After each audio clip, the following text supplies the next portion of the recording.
What's up? What's up? I'm Alexandra Harbushka, founder of Life with Herpes. Excited to be here with you. Oh my gosh, it's Friday. Woohoo! Um, Last time we went live, we were asking a lot of great questions. We were talking about ways to get over being diagnosed, ways to handle that initial diagnosis. I like to call it the Eeyore phase. It's when we're in this deep, dark, the light bulb's not on, dying on the vine.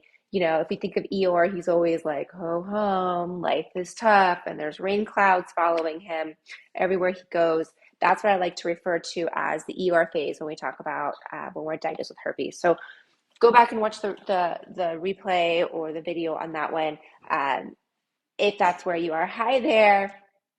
So um, you guys were asking me yesterday, how do we prevent transmission to our partner? And that's something that we all want to know, right? Like, how do we prevent the transmission to our partner? So let's see. Where do I want to go with this? Let me just tell you a little bit about my story. I was diagnosed in 2003, 2. It was over that Christmas, New Year's break. So was it 2002, 2003? I don't really know what, I think it was 2003. I think like New Year's had just happened. So 2003 with oral HSV1. And I was diagnosed with genital herpes HSV2 in July of 2011. So I have both, love the hearts. I have both, and I'm living with both. And I so far have never transmitted herpes to anybody that I know of. Nobody has come back and told me that I have. More importantly, to my husband or to my son. So is it possible? Yes, it is possible that I can transmit it. Is it a little bit of luck? Maybe. But here's 3 things that are really important. And of course, guys, ask your questions as we're going through this. I really want to answer your specific questions. This may or may not be specific. This, what I'm talking about, may not even impact you. So I really want to answer your specific questions here. So 3 things that we have done, that I've done, that I definitely talk to people in our emergency calls and our coaching calls that we do, and to our Secret Society community. Things that I like to talk about are 3 things. Number 1 is communication. So, and that sounds like, okay, well, you just like tell someone you have herpes and like you don't transmit it. It's a skin to skin disease, Alexandra. Like you can still transmit it. It doesn't matter if you tell them or not, blah, blah, blah. Well, here's why I'm really adamant about communication. Number 1, okay, I'll get to you, Danielle. Number 1 is letting your partner know you have herpes is crucial. A lot of us think like, I'll just use a condom, or I'm on the antiviral, and so I don't necessarily need to tell them that I have herpes. They won't get it. When we're hiding something, when we're harboring something, when we're not telling the truth, when something doesn't sit right in our tummy and we haven't disclosed to a person, that can really cause us to be anxious. It can cause us to potentially have an outbreak. I was going to say have an earthquake too, I guess. I guess an earthquake is an outbreak for us. But it can cause those things to fester, and eventually that has to come out. Other thing why I'm really, to me, communication is crucial is that ability to create a foundation with a partner. So if you are not just divulging or disclosing everything to your partner that impacts your partner, then that is a unsteady foundation, and then there's a lot of room for error, a lot of room for future cracks in your relationship, lack of trust, lack of trust is the main one. So communicate to your partner you have herpes, and it's not just one time you communicate. This is a conversation that needs to happen consistently. Yeah, Bill knows that I have herpes, but there's times when I'm like, yeah, I feel like I'm getting an outbreak. Or, you know what, I'm not feeling too hot. I'm feeling pretty run down. Like, I don't think we should. Or I have an outbreak. Let's figure out something else to do. Right? So communicating on what is going on with me right now, number 1, communication. Number 2 would be using a condom. So, so here's the thing about condoms, though. We all were taught like, just use the condom, it's fine. Like, just use a condom, then you'll be fine. You don't have to worry about anything. That's false. A condom does not protect you or your partner from everything. It doesn't protect It's not like foolproof. Few reasons. One, we don't always use them consistently. So we might put them on halfway through, we might put them on in the beginning and then they fall off or they break. So we don't use them consistently. We don't use them correctly a lot of times. They're not usually put on the right way. You put them on this way and then you put them on that way. And then you're like, but that just touched that and that's going to touch, like it doesn't. So using them correctly and um, using them, like we don't always use them, let's be honest, right? Herpes is a skin-to-skin transmission. So even if you are using it and the condom is covering the man, trying to be like PG on my descriptions.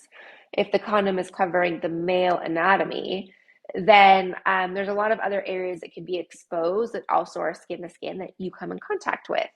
So that is something that definitely can happen and trying to add and can cause transmission. So, but still, condoms are great because they do protect us. That is an extra barrier. I would highly recommend using them. As I was like, I wasn't a Debbie Downer on it, I swear. But they do add 30 to 50% of protection. So there is some protection there. And the final way to prevent transmission to your partner after the communication, after using condoms, is an antiviral. So an antiviral is FDA proven. Of course, talk to your doctor about this, find out what is right for you, your body, and your partner. But it's FDA proven to lower the risk of transmission, to lower the rate of transmission by 48%.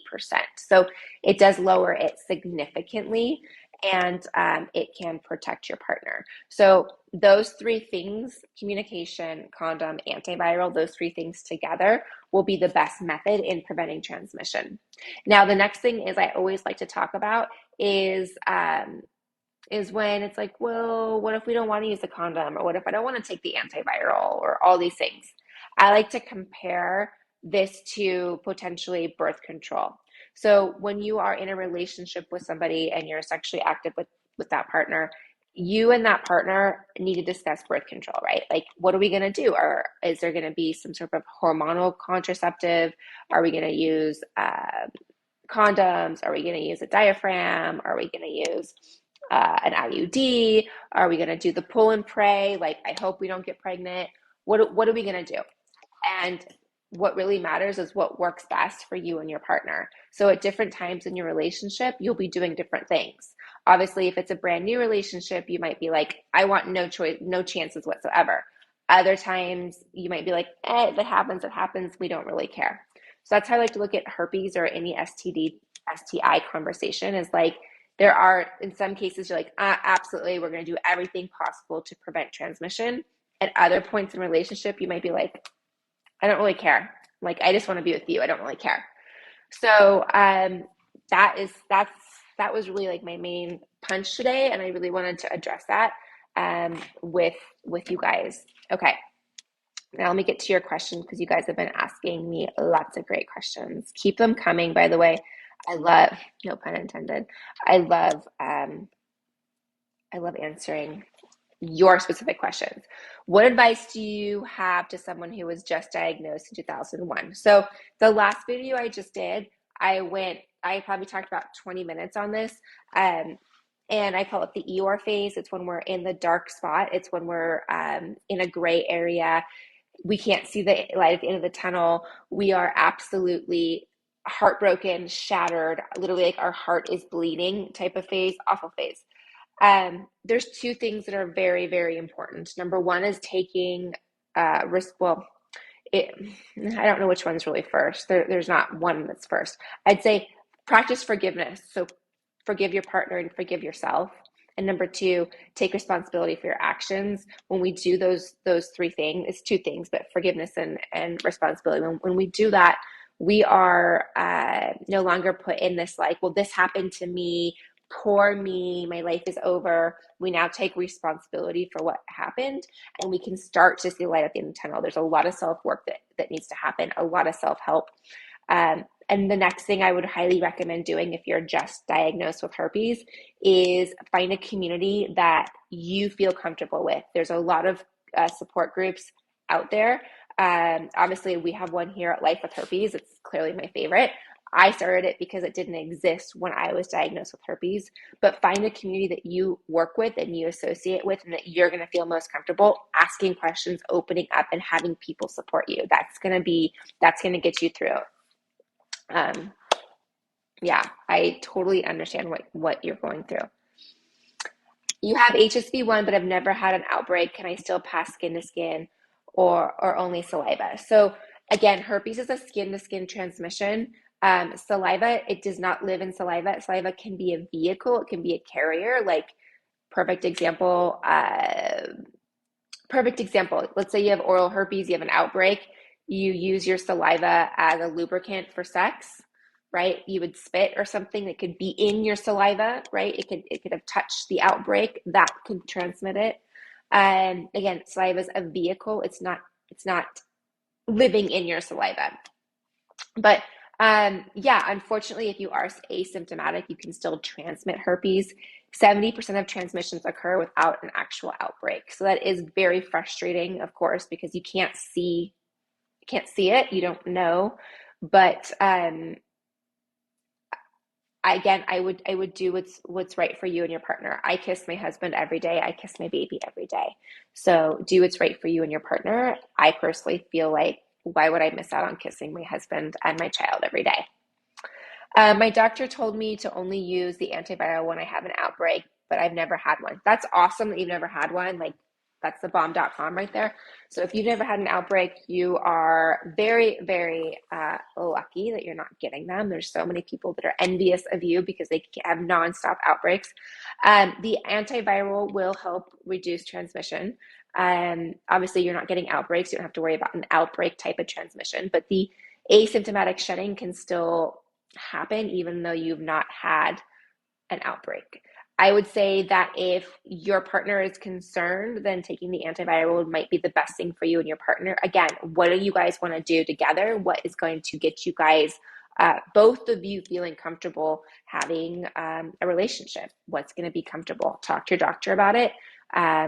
Me personally, I have HSV1 orally. It was 14 years in between my first and second outbreak.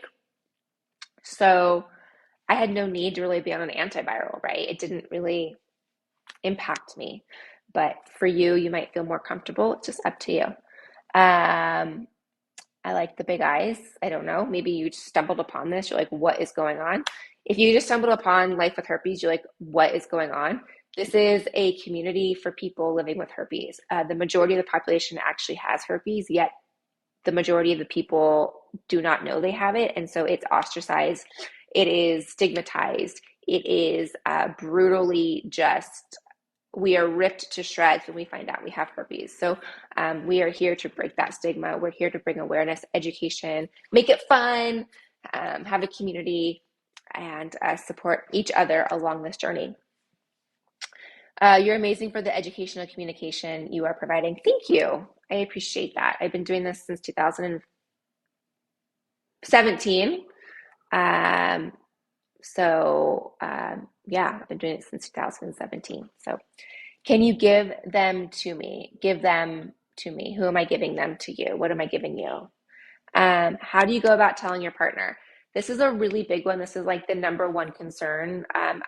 I've asked you guys, like, what is your number one concern when you are diagnosed with herpes? And it's basically has to do with a future partner. So a past partner, that's typically easy to tell someone because you're in a relationship and you just like had an outbreak. So that's a different conversation. I'm assuming, Sunny, you're asking about a future partner. I definitely go way more into detail on this in some of my YouTube videos, as well as I do have a toolkit that I put together that has, it's either 12 or 14 like videos that walk you through it, handhold you. I have some scripts in there. It's a downloadable. You can download it, lifewithherpes.com. Check it out. But I always say, like, the most important thing to me about disclosure is when you are ready. For some people, that might be day one. That might be before you go on a date. Other people are like, I don't know if I'm ready. One thing I want you to remember is You are not catfishing somebody if you wait to disclose until you're ready. Remember that that partner, that person that you're dating or want to have sex with, he or she has a secret that they need to tell you. So you're not like, this is not like a secret, like, but there's something that they have to divulge as well. There's something that they are very timid about as well. There's something that's very vulnerable that is in his or her life that may be scared to tell you. So that, remember, somebody has something they need to tell you as well. So don't feel like you're the only one with this like information. The really important thing is when you are ready to have sex, period, the end. When you're ready, like that could be a one night stand, or it could be a 3 months courting process to date someone.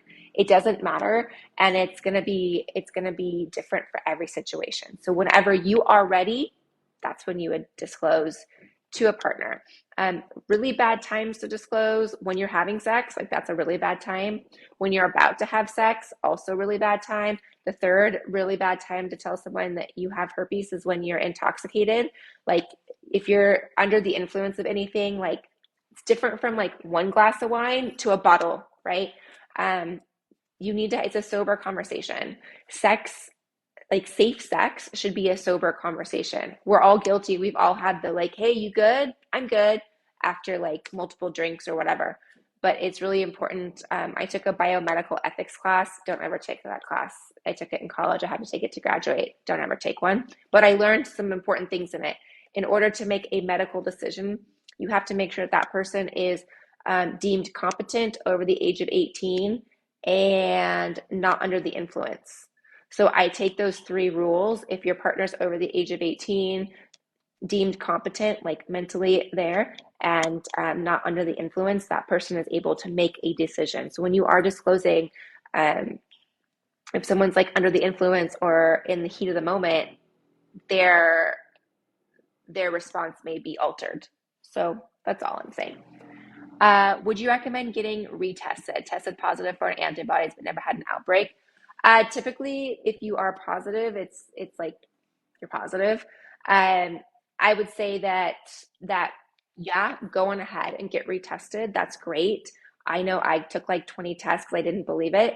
Um, yeah, go on ahead and get retested if you're not feeling confident. The best method to getting a accurate result is called the Western blot test, BLOT.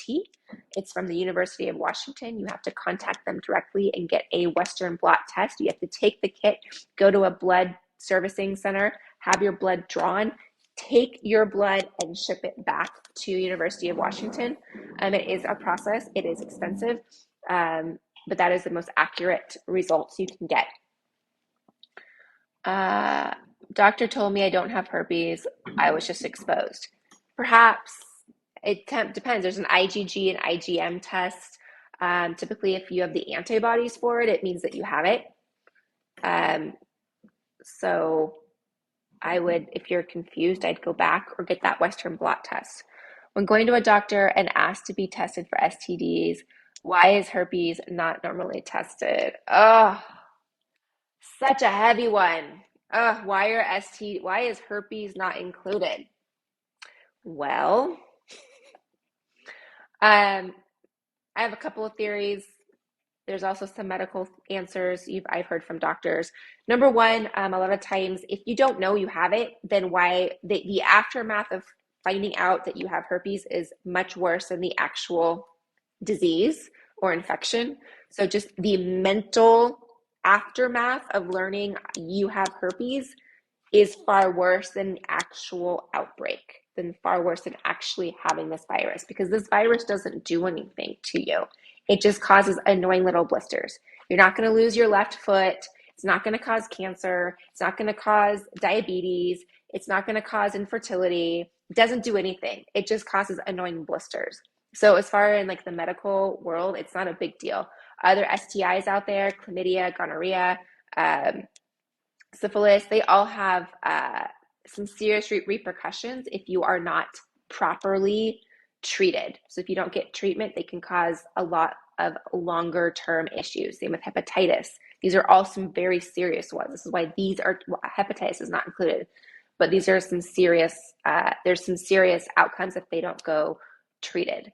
So yeah, a lot of times doctors are like, if you don't even have outbreaks and we test you and you find out you have outbreaks, like it doesn't change you. The only thing that changes is you have to disclose now to a partner that you have herpes, and you could potentially transmit it. So yeah, it is frustrating that it's not included. I think so too. I've always asked for it. I've always said I want everything. Including herpes. I knew that, but my partner who gave me herpes did not know that, and so therefore he never was tested for it.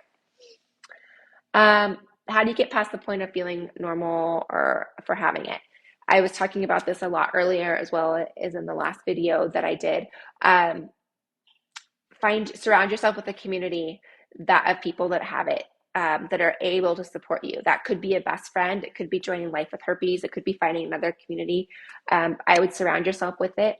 I would also, the two really, really, really, and I hone on this a lot, two important things are forgiveness and responsibility. So forgiving your partner, forgiving yourself, and taking responsibility for your actions. As soon as we really work on that, we will begin to get over the hump of my life's over. Does HSV1 down there automatically mean you have it in the mouth as well? No, that's a really big misconception. So a lot of times people say, well, I have HSV1, that's oral herpes, but I have it down there, so it means I have it in both. No, HSV1 can be oral or genital. It can go either location. And so wherever you have your outbreaks is where you have it. So you could have genital HSV1 or genital HSV2. How do you use the bathroom during an outbreak? So for me personally, it doesn't impact, like, I'm not in pain. I have talked to women who it's so painful they have to use the restroom in the shower, or they can like even sit in like hot water, or like sit in the bathtub. I would say if that's the case, I would absolutely use some CBD.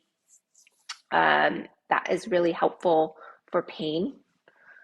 When I have an outbreak, except for taking the acyclovir, is there any cream I can apply topically? Yes, there's a couple of creams out there. We have the Secret Society wellness products that are amazing. They're specifically formulated for outbreaks to soothe wounds, to heal out, to help the process of healing. They're organic, they're handmade. We have some great ingredients there that help. I recommend checking them out at secretsocietywellness.com. Check it out. Any of them are great. I just want to say that you are my lifesaver when I was diagnosed 3 years ago. You're welcome, Caitlin. I'm sorry that you're going through this, and I'm just glad that we have this ability to have this platform to talk about it. I don't think I'd be able to find a boyfriend, and here I am, just bought a house with my boyfriend. Yes, love it. See, love it. Make sure I didn't miss any. I keep lagging. That's a bummer. I'm sorry. One new message. What about being pregnant when you find out you have it? So that is something, obviously talk with your doctor. Pregnancy can bring that out. It can bring out extra stress. You don't know how long you've had it. I don't know. Maybe you just got it, but definitely talk to your doctor. It is possible to still have a vaginal birth. Talk to your doctor. You and your doctor get on the same plan. For me specifically, I had a vaginal birth, and I was on the antiviral about 5 weeks prior to delivering. Do I use Lysine for lip breakouts? I use a lip balm daily that has Lysine on it. Lysine is great to prevent outbreaks, both oral and genital. Mouth sore outbreak treatments that are helpful. My daughter suffers from it. She's on acyclovir. I would definitely use our Secret Society lip balm. It's called the Lifesaver SPF lip balm. So go to secretsociety.com. We have lip balm over there. I love it. I am addicted to it. I use it all day long. There's lysine in it. There's all other essential oils that will help treat it. I've talked to people that are like, it's the only thing that's worked. So I would definitely get that for your daughter. And herpes is not written anywhere on the products. Don't have to worry.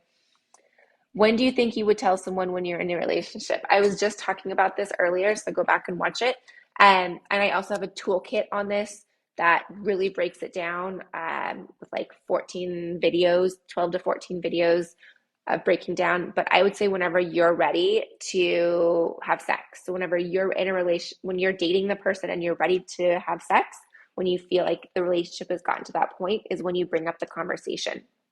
I like to open it with a safe sex talk, like, hey, what do you want to do about like sex? Like, we got to talk about birth control. Like, what are we gonna do? And that's an opportunity to kind of bring up why it's very important to you.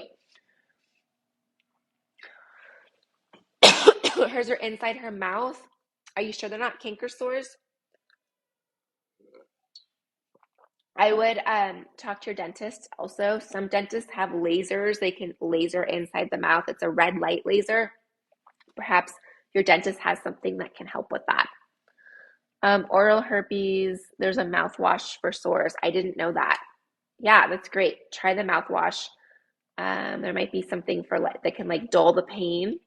That might be really helpful. All right, guys, I'm going to head out. Happy Friday. Thanks for your questions. Keep them coming. I will keep making videos based on your questions. Hope you're enjoying the channel. I have a fun time with it. I appreciate all of you. So thank you for being here. Do you think valacyclovir helps? Yeah, I take valacyclovir when I have outbreaks. It definitely helps. Talk to your doctor, but typically it's 5,000 milligrams daily as a prophylactic or 1,000 milligrams during an outbreak. So talk to your doctor. Yes, you take a gram every day for life. Yeah, great. All right. I'll see you all soon. Have a great weekend. Thanks for joining.